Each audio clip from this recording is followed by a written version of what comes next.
Hello my dear students, welcome back again in Kiran Biology, and today we will discuss the another type of numericals of the same chapter, that is the sexual reproduction in flowering plants, and it is obviously belongs to the class 12. But ऐसा नहीं समझना है कि सिर्फ class 12 के students ही इसको देख सकते हैं, इससे कुछ अपना नॉलेज ले सकते हैं। ये जो है आपके उस स्टूडेंट्स के लिए भी बहुत ज़्यादा हेल्पफुल होगा जो स्पेशली किसी मेडिकल एग्जाम के लिए अपना प्रिपरेशन कर रहे होंगे, क्योंकि उस तरह के एग्जाम में इस तरह के क्वेश्चंस आपसे पूछे जाते हैं। ठीक है, चलिए तो हम लोग स्टार्ट करते हैं। हम लोग क्वेश्चन, तो see the question, it says that how many meiotic divisions are required to produce 76 seeds in the guava fruit. जब भी हम लोग फ्रूट का नाम सुनते हैं तो हम लोग को ये बात माइंड में आ जाना चाहिए कि वो फ्रूट का मतलब angiospermic plant, because angiospermic plant जो है ना वही ना फ्रूट प्रोड्यूस करते हैं, है ना। तो यहाँ ये क्वेश्चन ऑब्वियसली एंजियोस्पर्मिक प्लांट से रिलेटेड है, तो हम लोगों को उसी के अकॉर्डिंग इसको सॉल्व भी करना है। तो क्वेश्चन में यहाँ पर सिंपली 76 सीड्स दिया गया है और कुछ नहीं दिया हुआ है, और आपको आगे फाइंड आउट करना है कि उस 76 सीड्स को बनाने के लिए, ठीक है, कितनी बार मियोसिस डिवीजन होगी। ठीक है, आइए हम स्टार्ट करते हैं। तो सबसे पहले हम एक कंसेप्ट देख लेते हैं। ठीक है, वो कंसेप्ट क्या है कि how the seeds are form, seeds कैसे फॉर्म करते हैं। तो seeds are formed by the fertilisation process, है ना, fertilisation process, that is the true fertilisation. So seed को प्रोड्यूस करने के लिए वी नीड एग सेल, और you can say the egg, है ना, then plus we need male gamete, and male gamete is produced by the pollen grains, so we can write here pollen grains, pollen grain we say. Okay, now it's equal to seed, यानी कि seed बनाने के लिए suppose हम यहाँ seed का number 1 लेते हैं।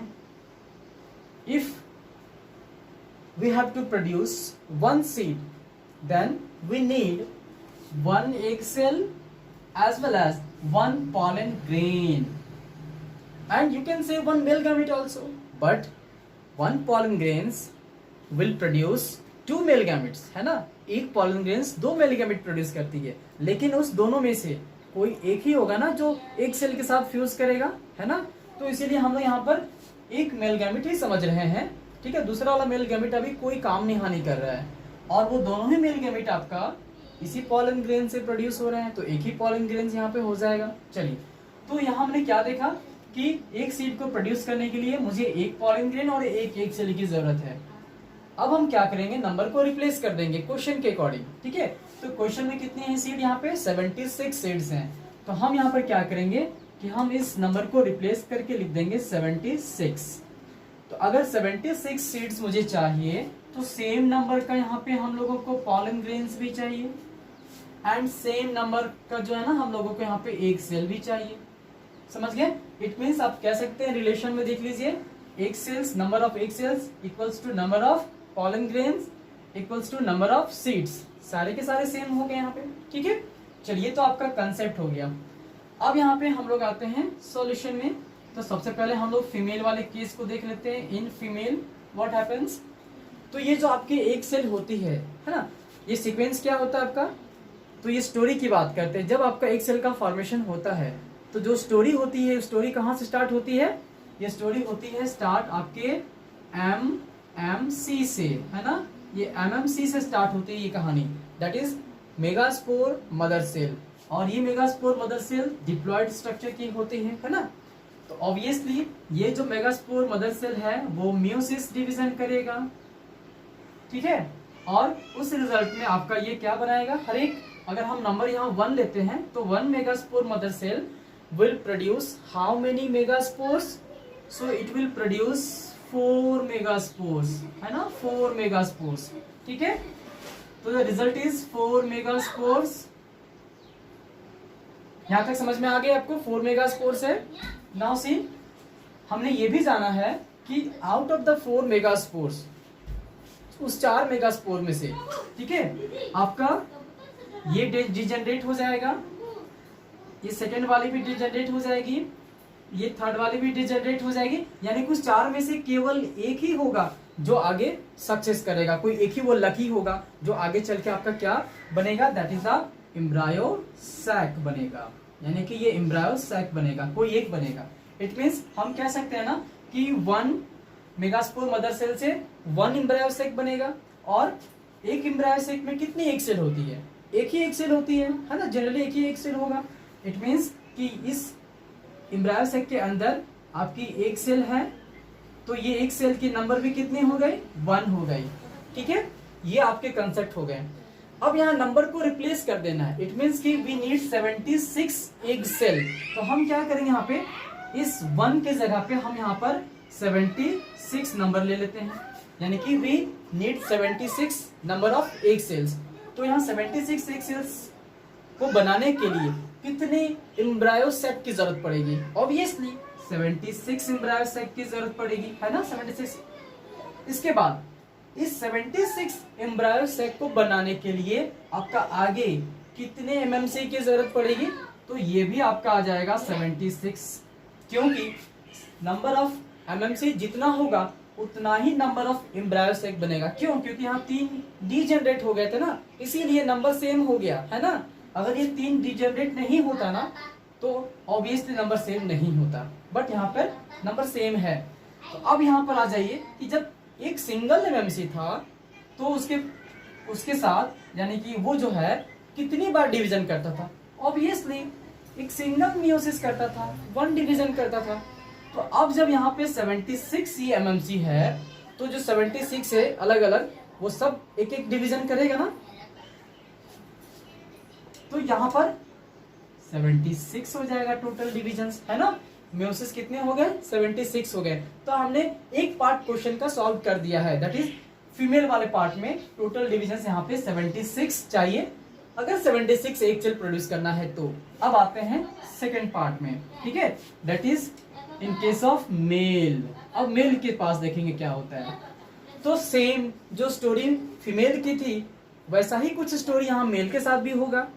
तो यहाँ पर जो स्टोरी होगा वो कहाँ से स्टार्ट होगी, सेम फ्रॉम द पीएमसी, वहां एमएमसी है, यहाँ पे पीएमसी है। अच्छा देखा जाए तो यहाँ भी एमएमसी होती है, that is the microspore mega sale, but यहाँ पे कंफ्यूजन हो जाएगा इसलिए हम यहाँ पे पीएमसी यूज कर रहे हैं, that is the pollen mother cell, है ना। तो ये पॉलन मदर सेल हो गए 2 आपकी, ये भी डिप्लॉयड होती है। सेम यहाँ पे अगर हम एक पॉलन मदर सेल से लेकर आगे स्टोरी स्टार्ट करते हैं तो ये pollen mother cell same meiosis division करेगी और इसी प्रोसेस को हम लोग माइक्रोस्पोरोजेनेसिस करते हैं ना, कहते हैं। ये भी मेगास्पोरोजेनेसिस हो गया। चलिए अब यहाँ पे हम देखते हैं कि ये सिंगल पीएमसी जो है ना ये सेम इसी के जैसा आपका मियोसिस करेगा तो 4 बनाएगा हैप्लॉइड स्पोर्स। तो ये आपके मेल है तो मेल स्पोर्स बनाएंगे। तो ये देखिए हम बना रहे हैं 4, 1 2 3 4, ये कितने बन गए 4। ये 4 क्या बन गए, ये 4 के 4 माइक्रोस्पोर्स बन गए, माइक्रोस्पोर्स, है ना, माइक्रोस्पोर्स। और ये 4 के 4 जब आगे डेवलप हो जाएंगे ना, ये डेवलप हो जाएंगे तो इंडिविजुअली सब अलग अलग डेवलप हो जाएगा और एज अ रिजल्ट ये 4 का 4 पॉलन ग्रेन भी बना लेगा, पॉलन ग्रेन्स भी बन जाएगा, यानी यही 4 पॉलन ग्रेन्स बन गया, है ना। अब नंबर पे आ जाइए, यहाँ पे 4 पॉलन ग्रेन्स है और उसको बनाने के लिए फाइनली यहाँ पे एक सिंगल पीएमसी की रिक्वायरमेंट होती है। 1:4, 4:1, यह हम लोगों ने पिछले क्लास में पढ़ा था, है ना। चलिए अब यहाँ पे वही करेंगे, नंबर को रिप्लेस कर देंगे क्वेश्चन के अकॉर्डिंग। हम लोगों को कितने पॉलन ग्रेन्स चाहिए, दैट इज द 76। तो अब हम यहाँ पे इस 4 के जगह पे 76 यहाँ पे पॉलन ग्रेन्स रख लेते हैं। तो फिर हम लोग को ये फाइंड आउट पहले करना होगा कि 76 पॉलन ग्रेन्स अगर है तो उसको प्रोड्यूस करने के लिए how many number of PMC will be required, है ना। ये सीधा वो रिलेशन हो गया 1:4, 4:1, है ना। तो हम यहाँ पे 4 से डिवाइड कर देंगे। जब 4 से डिवाइड कर देंगे तो आपके आंसर क्या आएगा, डिवाइड करके 19, दैट इज 19। इसका मतलब यहाँ पे आपके 19 पीएमसी की रिक्वायरमेंट होगी, है ना। और जब एक पीएमसी होता था तो वो एक ही डिवीजन करता था, तो जब यहाँ पे 19 सच टाइप ऑफ पीएमसी है तो वो 19 जो है वो सारा का सारा एक एक बार डिवीजन करेगा ना। टोटल डिवीजन 19 होगा कि नहीं होगा, यस होगा ना। तो यहाँ पर जो नंबर ऑफ मियोसिस हो गया, यहाँ पे मेल के केस में 19 हो गया है। ठीक है, अब फाइनल रिजल्ट पे हम लोग यहाँ पर आते हैं। ठीक है, हम यहाँ पे बना देते हैं फाइनल रिजल्ट क्या होगा यहाँ पे। तो फाइनल रिजल्ट की बात करते हैं, तो यहाँ पे अब लिखेंगे हम लोग total number of meiotic divisions, ठीक है, इजकल टू फीमेल में कितना हो गया 76 है ना, 76 जो हमने फाइंड आउट किया था फीमेल में। मेल में कितना हो गया, दैट इज 19, प्लस कर देंगे 19 को हम लोग, टोटल आ जाएगा कितना, दैट इज द 95 आ जाएगा ना, and that will be the answer. ठीक है, ये देखिए हम लोगों ने किस तरह से इस क्वेश्चन को बहुत इजीली तरीके से मैंने सॉल्व कर लिया। तो न्यूमेरिकल्स बनाने के लिए आपके कुछ कंसेप्ट आपके होने चाहिए, है ना।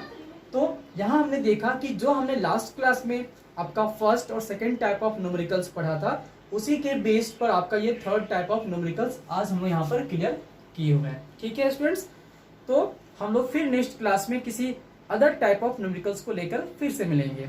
ओके, अगर आप लोग को अच्छा लगा होगा तो आप लोग शेयर कर सकते हैं। ठीक है, लाइक तो करेंगे ही, सब्सक्राइब करना ना भूलें। Okay students, thank you for watching this channel. Okay, thank you, bye bye, take care.